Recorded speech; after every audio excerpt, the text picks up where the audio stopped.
Hi friends, అందరికీ వినాయక చవితి శుభాకాంక్షలు. మా సోమవారం దర్శనం చేసుకోండి. అందరూ వినాయక చవితి బాగా చేసుకుని సిరి సంపదలు సంతోషంగా ఉండాలని నేను కోరుకుంటున్నాను మనస్ఫూర్తిగా. ఇదిగో మా వినాయకుడు ఇక్కడ. మాకైతే పాలి పూజ లేదు, పీట పూజ మట్టుకే ఉంది. సో అందుకని ఇక్కడ వినాయకుడు నేను పెట్టుకున్నాను సోమవారిని. ఇక్కడేమో కలసం కట్టాను. ఇక్కడేమో గౌరీదేవిని చేసి అమ్మవారికి కుంకుమ పూజ చేశాను, సోమవారికి అష్టోత్తరం చేశాను. అయితే నేను 9 రోజులు పెట్టుకుని సోమవారికి పూజ చేసుకుంటాను, 9 డేస్. సో నేను వచ్చేసి ఏంటంటే నా దేవుడి గది నా మందిరం ఉందిగా, నా మందిరంలోనే పెట్టేసుకున్నాను సోమవారిని. సో అక్కడ ఉన్నారు ఇంకా ఆయన. ఇంకా మాకు పీట పూజ కదా, ఇంకా మామూలుగా ఫ్రూట్స్ అన్నీ కూడా ఇట్లా పెట్టేసేసాను.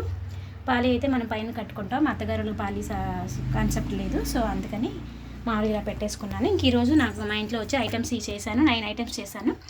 అక్కడ పప్పులో ఉండాలి అవి చేశాను. తర్వాత ఏమో ముద్దపప్పు బెల్లం ముక్క పెట్టాను. ఇంకా కుడుములు చేశాను, మోదకలు చేశాను, లెమన్ రైస్, ఇంకా పాల తాలికలు చేశాను, పొటాటో ఫ్రై చేశాను, చెలువుడి వడపప్పు, పానకం చేశాను.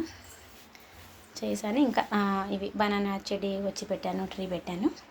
ఇంకా మా అబ్బాయి బుక్స్ ఏమో ఓం పెట్టి కింద పెట్టి పూజ చేసుకున్నాను. Thank you friends.